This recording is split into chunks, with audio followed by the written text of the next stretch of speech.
নমস্কার বন্ধুরা, চন্দনা কুকিং স্টাইলে আপনাদের সবাইকে জানাই আন্তরিক শুভেচ্ছা।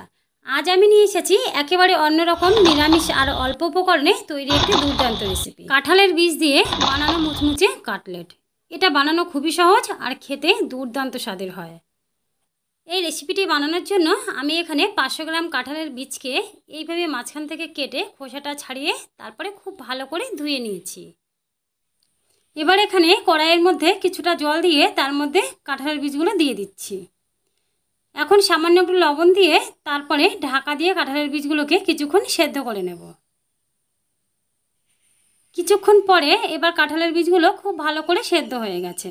এখন নামিয়ে জল ঝরিয়ে তারপরে শিলের মধ্যে বেটে নেব। আপনারা চাইলে মিক্সিতেও বেটে নিতে পারেন। তো আমি কাঁঠালের বীজগুলো শিলের মধ্যে ভালো করে বেটে নিয়েছি।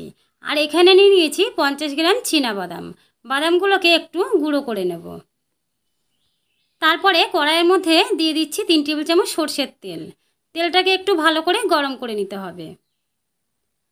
তারপরে দিয়ে দিচ্ছি সামান্য একটু গোটা জিরে ফোড়ন, আর দিচ্ছি 1 চামচ আদা বাটা। আদাটাকে একটু ভেজে নিয়ে এবার এর মধ্যে দিয়ে দিচ্ছি সামান্য একটু হিং। এবার দিয়ে দিচ্ছি বেটে রাখা কাঁঠালের বীজ। এখন কাঁঠালের বীজ বাটা দিয়ে এর মধ্যে ভালো করে মিশিয়ে নেব। বন্ধুরা, চায়ের সাথে খাওয়ার মতো মজাদার স্ন্যাক্স, তাও আবার পেঁয়াজ রসুন ছাড়াই, একেবারে নিরামিষভাবে কাঁঠালের বীজ দিয়ে এই রেসিপিটি একবার বানিয়ে খেয়ে দেখুন। আশা করছি খুবই ভালো লাগবে। এবার গ্রাইন্ডিংয়ের জন্য দিয়ে দিচ্ছি একটা আলু সেদ্ধ। তারপর দিয়ে দিচ্ছি যে ভাজা বাদামটা আমি গুঁড়ো করে রেখেছিলাম সেটা। এবার সব কিছুকে একসাথে ভালো করে মিশিয়ে এইভাবে কিছুক্ষণ নাড়াচাড়া করে নিচ্ছি। সামান্য কিছু উপকরণ দিয়ে বর্ষাকালে সন্ধেবেলায় ঘরে বসে এই রেসিপিটি ঝটপট বানিয়ে পরিবেশন করতে পারেন। আর একবার খেলেই বুঝতে পারবেন যে এই রেসিপিটি কতটা টেস্টি হয়। এখন দিয়ে দিচ্ছি পরিমাণ মতো লবণ। লবণটা দিয়ে আরও একবার ভালো করে মিশিয়ে নিচ্ছি।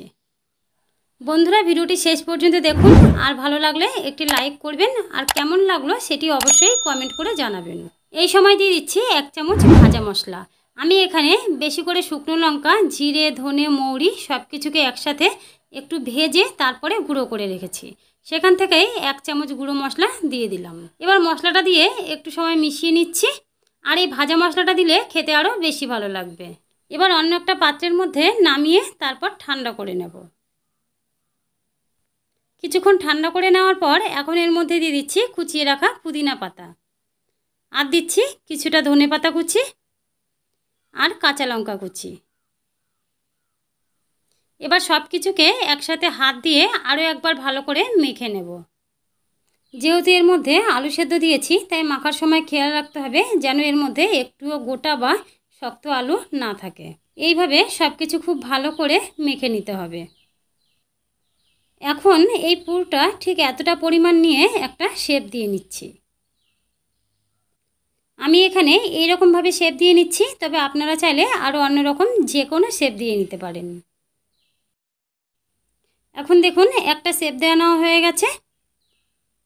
একইভাবে সবগুলো এইভাবে শেপ দিয়ে নিচ্ছি।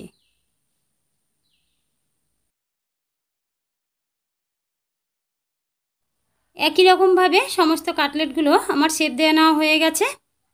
এবার এখানে একটা পাত্রের মধ্যে নিয়ে নিচ্ছি 3 চামচ কর্নফ্লাওয়ার।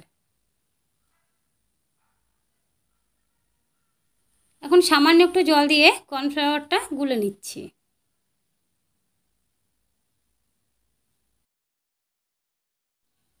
এবার একটা করে কাটলেট নিয়ে কর্নফ্লাওয়ারের মধ্যে এইভাবে চুবিয়ে তারপরে বিস্কুটের গুঁড়োর মধ্যে কোট করে নিচ্ছি। আপনারা চাইলে এইভাবে কোট না করেও একবারে ডাইরেক্ট তেলের মধ্যেও ভেজে নিতে পারেন, কিন্তু এইভাবে একটু কোট করে নিলে ভেঙে যাওয়ার ভয় থাকে না। এইভাবে সমস্ত কাটলেটগুলো আমি কর্নফ্লাওয়ারের মধ্যে চুবিয়ে তারপরে বিস্কুট গুঁড়ো দিয়ে কোট করে নিচ্ছি। এখন সমস্ত কাটলেটগুলো তেলে ভেজে নেওয়ার জন্য পুরোপুরিভাবেই তৈরি হয়ে গেছে। এবার এখানে কড়াইয়ের মধ্যে তেল গরম করে তার মধ্যে আস্তে করে কাটলেটগুলো ছেড়ে দিচ্ছি।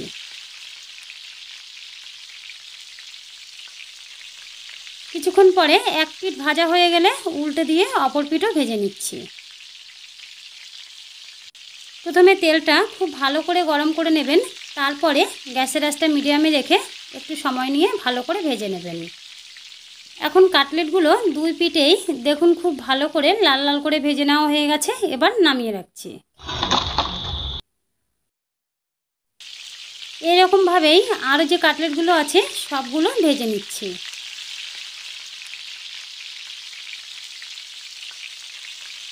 এখন দেখেই বুঝতে পারছেন যে কাটলেটগুলো কতটা লোভনীয় আর মুচমুচে হয়েছে। তো বন্ধুরা, আজকের ভিডিওটি ভালো লাগলে প্লিজ একটি লাইক করবেন আর চ্যানেলটি সাবস্ক্রাইব করে পাশে থাকার জন্য অনুরোধ রইল। আবারও দেখা হচ্ছে নতুন রেসিপির সাথে। সবাই ভালো থাকবেন। ধন্যবাদ।